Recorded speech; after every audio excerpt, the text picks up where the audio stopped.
Hello guys, for today's video guys, yan guys, dito ko sa ferry, yan sumakay ako galing Matnog, Sorsogon sa may Luzon, so papuntang Allen, Samar.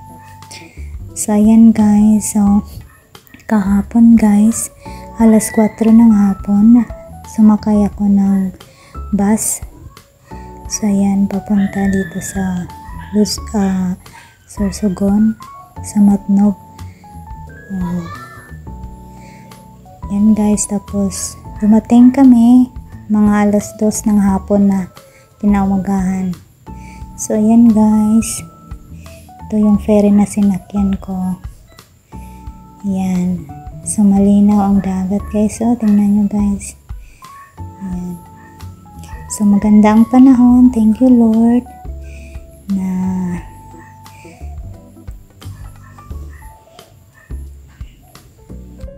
safe ang travel namin galing Manila. So ayan guys, so pupunta kaming Allen guys. So ayan na, dumating na kami sa Allen. Welcome to Samar. So ito na guys. So,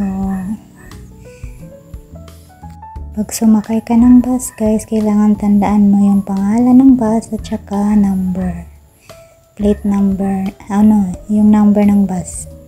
So ayan guys, gabi na kami nung dumating kami sa Samar, sa Katbalogan na ito, sa papuntang Calbayog. So yan guys, madilim na. So yun guys, pagdating namin ng Santa Rita, Samar, hanggang doon lang ang bus. So sumakay na naman kami ng shuttle galing Santa Rita patungong Tacloban, terminal ng Tacloban. Sa Maras-Baras ba yan? Yung malapit sa Robinsons.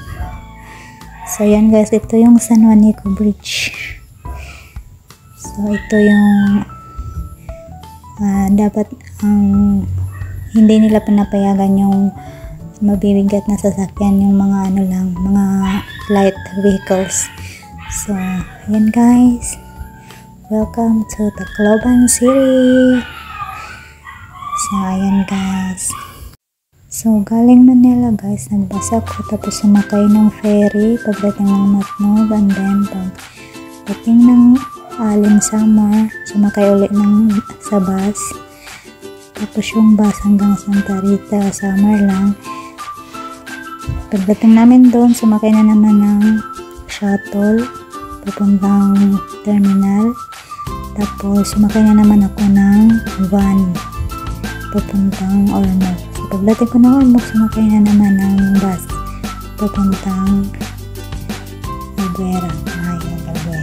So ito na guys, ang aking bakasyon, ang aking pagbisita sa aking mga anak, dahil miss na nila ako, tsaka miss na rin sila.